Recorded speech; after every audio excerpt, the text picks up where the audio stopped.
Alors c'est avec une fierté immense que nous avons traversé toutes les contrées du Sénégal pour venir ici à Salémata aujourd'hui, aller à la rencontre de nos militants, de nos responsables, de nos amis, de nos sympathisants et de nos personnalités que nous avons investies dans ce département, en l'occurrence le très honorable Pape Oumar Ba, que nous espérons porter à l'hémicycle, Inch'Allah, au soir du 17 novembre 2024. Merci. Salémata, c'est le pays Bassari. Salémata, c'est une ville pleine de culture. Salémata, c'est la diversité culturelle. Salémata, c'est un brassage ethnique. Alors Salémata, c'est la représentation du Sénégal en miniature. Oui. Notre pays a toutes les potentialités pour se développer. En venant, nous avons traversé des verdures, nous avons traversé des paysages très agréables. Des paysages que nous pouvons valoriser et transformer en potentialité économique. Une diversité culturelle, un potentiel culturel qui peut être valorisé pour développer le tourisme culturel.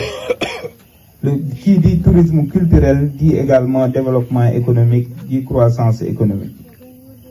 Donc nos territoires, et en particulier Salémata, a tout ce qu'il faut pour porter le développement économique du Sénégal, pour porter la croissance économique du Sénégal et pour porter le développement de l'indice humain au Sénégal.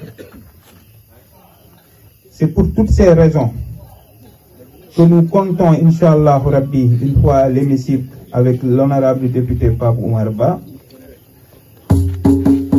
porter des lois, évaluer les politiques publiques, proposer des lois qui iront dans le sens de renforcer la diversité culturelle au Sénégal, qui iront dans le sens de valoriser notre patrimoine culturel et qui iront dans le sens de renforcer les infrastructures touristiques et les infrastructures économiques dans ces zones du Sénégal qui sont très riches en potentialité agroécologique et autres.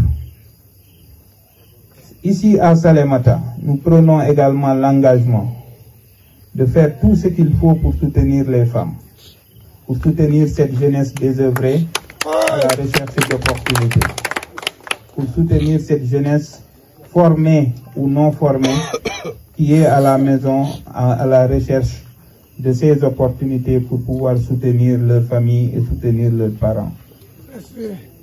Salémata sera la clé de voûte de notre engagement à l'Assemblée nationale pour porter ces priorités que sont la jeunesse et les femmes, et la culture et tout ce qui s'ensuit. Le tourisme sera également un engagement très fort que nous porterons à l'Assemblée nationale. Et enfin, les infrastructures, parce que qui connaît Salémata sait qu'il y a une très belle route qui a été construite pour rallier Salémata à partir de Kédougou. Et c'est le lieu très certainement de féliciter les autorités qui ont eu à réaliser cet ouvrage. Nous, notre façon de faire la politique, ce n'est pas une façon, c'est pas une politique nihiliste. Quand on voit que de bonnes choses ont été faites, on dit que c'est bonnes choses, on félicite et on encourage. Mais beaucoup reste à faire. Parce que ça a été dit, Salémata n'a qu'une route et il n'y a pas de route intérieure. Beaucoup de difficultés d'accès à certaines communes.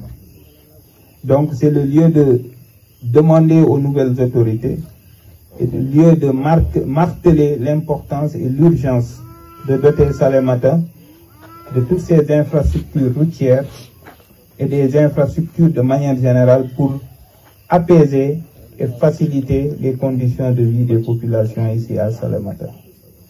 C'est autant d'engagements que nous prenons ici pour vous dire qu'une fois à l'Assemblée nationale, nous nous battrons aux côtés de Pape Oumar Ba pour que ces doléances que vous avez formulées ici puissent être satisfaites par le gouvernement que nous aurons la charge de contrôler une fois à l'hémicycle. Je saisis cette opportunité pour vous remercier de l'accueil chaleureux que vous nous avez réservé. La route a été longue, mais le bonheur est tout aussi immense parce que vous nous avez attendus depuis ce matin. On a assisté à des prestations culturelles de très grande facture et c'est des facteurs de soulagement. Et nous rentrerons, Inch'Allah, nous quitterons Salémata avec le sentiment d'avoir fait un séjour utile, d'avoir fait un passage important pour aller à la découverte de notre Sénégal que nous aimons tant, ce Sénégal qui devra, pour lequel nous nous battons depuis hier et pour lequel nous continuerons à nous battre aujourd'hui et demain. Merci beaucoup et à très bientôt.